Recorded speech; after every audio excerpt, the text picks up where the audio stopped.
نه مې مور شته نه مې پلار شته دې ظالم سپېره ماله ولید او هېڅ پسې طلاق ورکړی ما ورته چې مونځ کوه.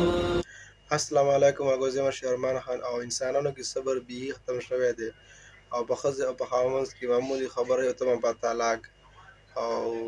طلاق په اړه کې مو څه بیان کړی ډېر درناک بیان دی او دا بیان سره وګورئ. ما یې ویل سم نه کېږي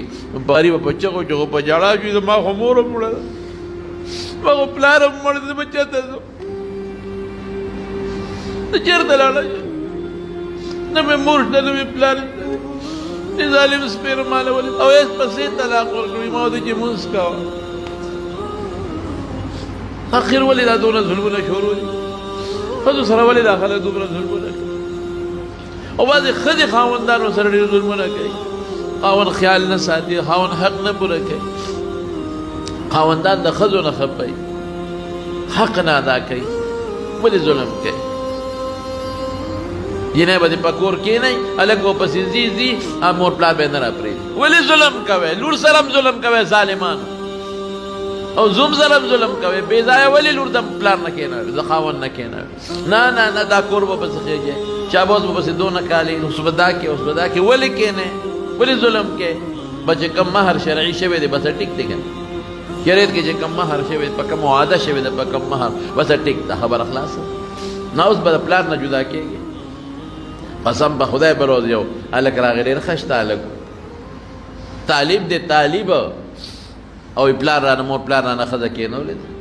وایي چې دلته به وله کورلې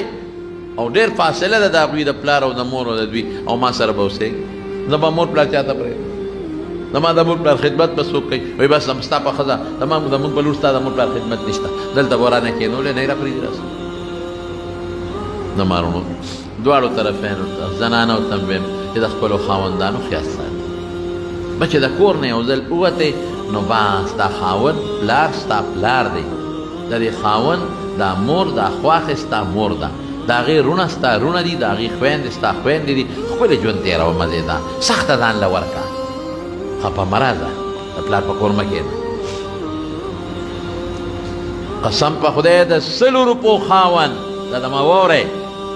زنانو ته ویم د 100 روپو خاوند د 100 روپو خاوند د 1 کروڑ ضرور نه بهتر دا رونه خویندې نه ساتي دا خو تر څو یې ساتي خو چې کله یې ښځه وشي او کله یې بچي وشي بیا په خویندو څوک څه کوي ورور خور نه ساتي بیا به په پردو کوڅو کې ګرځئ بیا به څه کوې زما وروڼو دا نه را پکار خاوند هم ظلم نه کوي د خپلو ښځو سره چې دا مجبوره کړي او دا د پلار کره لاړه شي ظلم به نه کوي او طلاق دې هم نه ورکوي او ښځه هم ظلم نه کوي خیر دی د خاوند خدمت دې کوي د شریعت او د سنتو مطابق ژوند تېر شي دا مزېداري خوشګوار ژوند یا به 10 ورځې ژوند دی یا به 20 ورځې ژوند دی یا به میاشت ژوند دی د انسان یا به کال ژوند دغه د دنیا څه ژوند دی څومره تللی دی او څومره وفات دي دا په تکلیف تېرول نه دي پکار دا په خوشحالۍ تېرول